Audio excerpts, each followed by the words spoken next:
What's going on? It's your girl Tina, and I am back with another video. So I want to thank you all for tuning in and watching another one.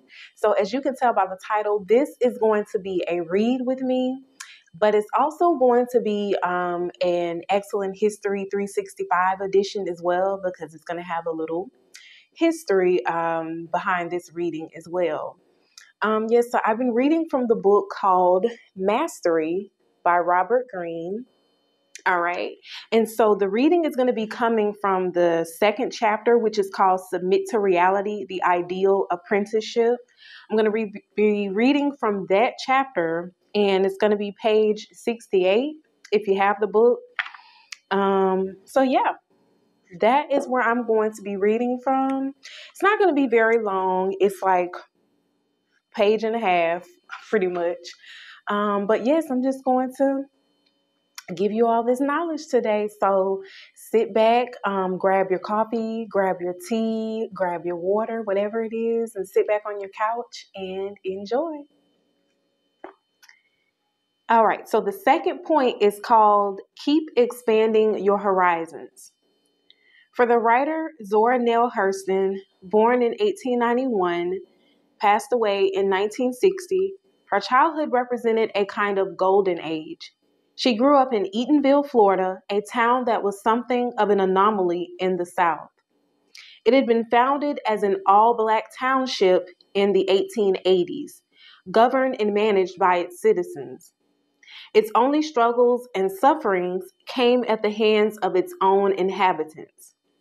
For Zora, racism had no meaning. A spirited and strong-willed girl, she spent a lot of her time alone, wandering through the town. She had two great passions in those years. First, she loved books and reading. She read everything she could get her hands on, but she was particularly drawn to books on mythology, Greek, Roman, and Norse. She identified with the strongest characters, Hercules, Odysseus, Odin. Second, she would spend much of her time listening to the stories of locals as they gathered on porches and gossiped on related folk tales, many of them dating back to the years of slavery. She loved their manner of telling stories, the rich metaphors, the simple lessons. In her mind, the Greek myths and the stories of Eatonville citizens all blended into one reality. Human nature revealed in its most naked form. Walking alone, her imagination would take flight and she would begin telling her own strange tales to herself. Someday she would write all of this down and become the Homer of Eatonville. Then in 1904, her mother died, and the golden age came to an abrupt end. It was her mother who had always protected and sheltered Zora from her father, who thought her strange and unlikable. Eager to have her out of the house, he shipped her off to a school in Jacksonville. A few years later, he stopped paying her tuition and essentially abandoned her to the world. For 5 years, she wandered from one relative's house to another. She took up all kinds of jobs to support herself, mostly housekeeping. Thinking back to her childhood, she could remember a sense of expansion, learning about other cultures and their history, learning about her own culture. There seemed to be no limits to what she could explore. Now it was the opposite. Worn down by work and depression, everything was tightening around her until all she could think about was her own tiny world and how sorry it had become. Soon it would be hard to imagine anything besides cleaning houses. But the paradox is that the mind is essentially free. It can travel anywhere across time and space. If she kept it confined to her narrow circumstances, it would be her own fault. No matter how impossible it seemed, she could not let go of her dream to become a writer. To realize this dream, she would have to educate herself and keep her mental horizons expanding by whatever means necessary. A writer needs knowledge of the world, and so thinking in this way, Zora Neale Hurston proceeded to create herself one of the most remarkable self directed apprenticeships in history. Since the only jobs she could get at that moment were house cleaning, she managed to land work in the homes of the wealthiest white people in town. There she would find plenty of books. Snatching a few moments here and there, she would read portions of these books on the sly, quickly memorizing passages so she could have something to go over in her head in her free time. One day, she discovered a discarded copy of Milton's Paradise Lost in the garbage can. It was as good as gold for her. She took it wherever she went and read it over and over. In this way, her mind did not stagnate. She had created for herself a strange sort of literary education. In 1915, she landed a job as a lady's maid to the lead singer of an all-white traveling troupe of performers. For most, this would mean yet another subservient position, but for Hurston, it was a godsend. Many of the members of the troupe were well educated. There were books everywhere to read and interesting conversations to overhear.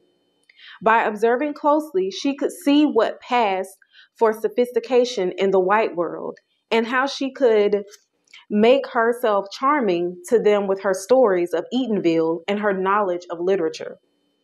As part of the job, she had her training as a manicurist. She would later use this skill to find jobs in the barber shops in Washington, D.C., near the Capitol. The clientele included the most powerful politicians of the time, and they would often gossip as if she weren't even there. For her, this was almost as good as reading any book.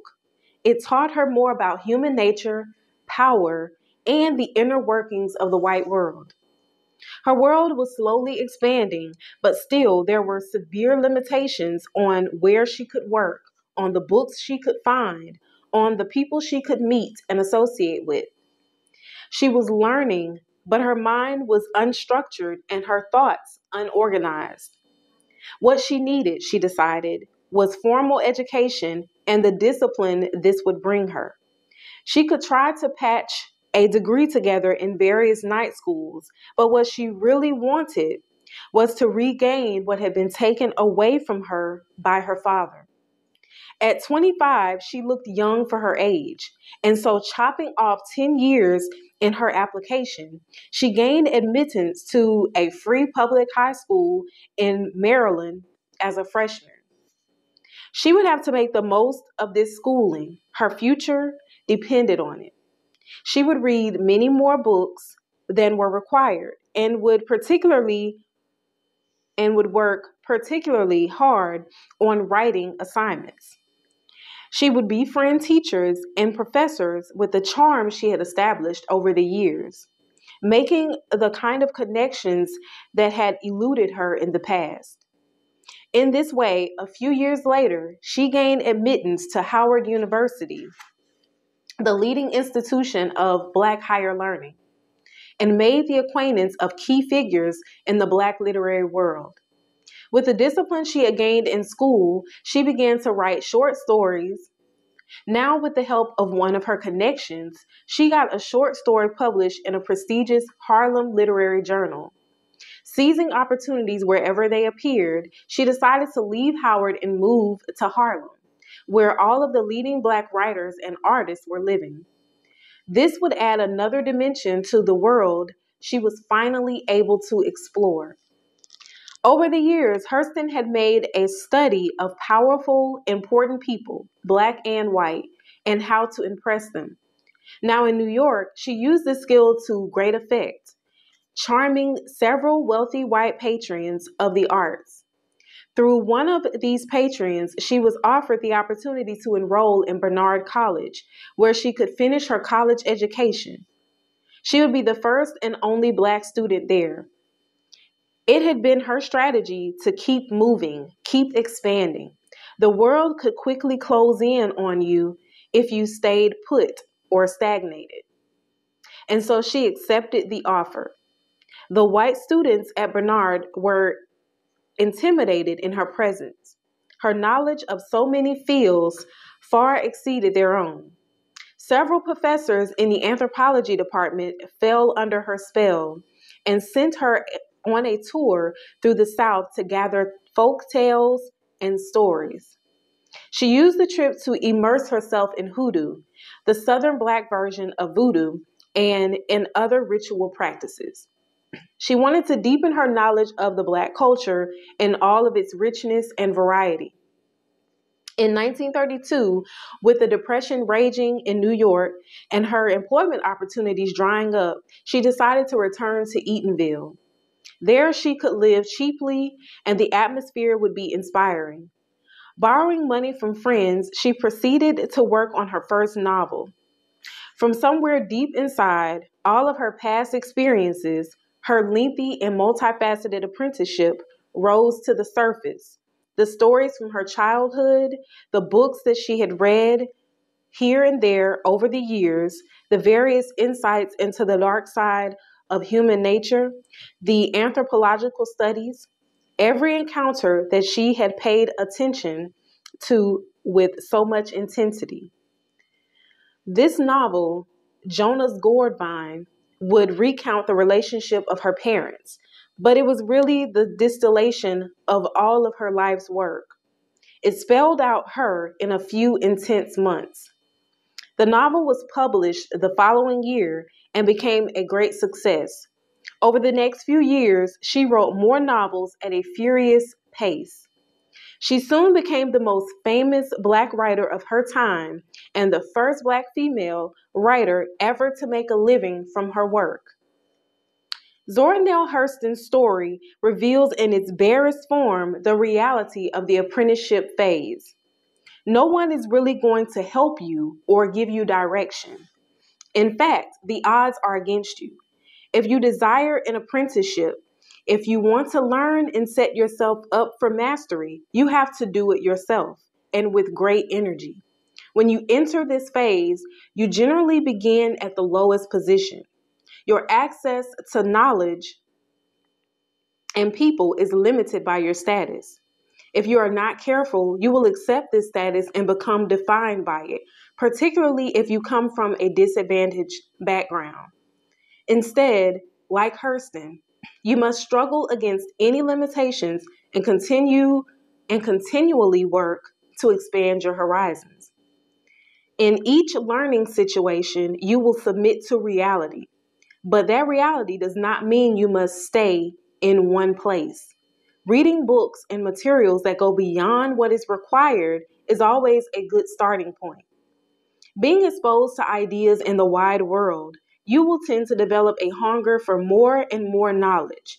You will find it harder to remain satisfied in any narrow corner, which is precisely the point. The people in your field, in your immediate circle, are like worlds unto themselves. Their stories and viewpoints will naturally expand your horizons and build up your social skills. Mingle with as many different types of people as possible. Those circles will slowly widen. Any kind of outside schooling will add to the dynamic. Be relentless in your pursuit for expansion. Whenever you feel like you are settling into some circle, force yourself to shake things up and look for new challenges, as Hurston did when she left Howard for Harlem. With your mind expanding, you will redefine the limits of your apparent world. Soon, ideas and opportunities will come to you, and your apprenticeship will naturally complete itself. Yes, y'all, that is the end of the excerpt that I wanted to read from the book Mastery. Again, I'll show it to you again. This is the book that I'm reading from, that excerpt. And I wanted to share that excerpt because it just goes to show that you can do anything that you put your mind to. It starts with you trusting yourself at the end of the day. The odds may be against you, but if you are willing to push yourself, if you are willing to go within and do the inner work and do the healing and start making plans for your future and how you want to accomplish your goals, once you make up your mind that you can do anything possible, no one or nothing can stop you. And that's why I wanted to share that excerpt, because it was just like, man. So I had to give that, read that to you all today, just to encourage you all to keep pushing, keep moving, regardless of what is going on. Keep moving forward. Don't give up. All right, you guys. So, as always, until the next video, if it ain't excellent, it's irrelevant. Until next time. Bye, y'all.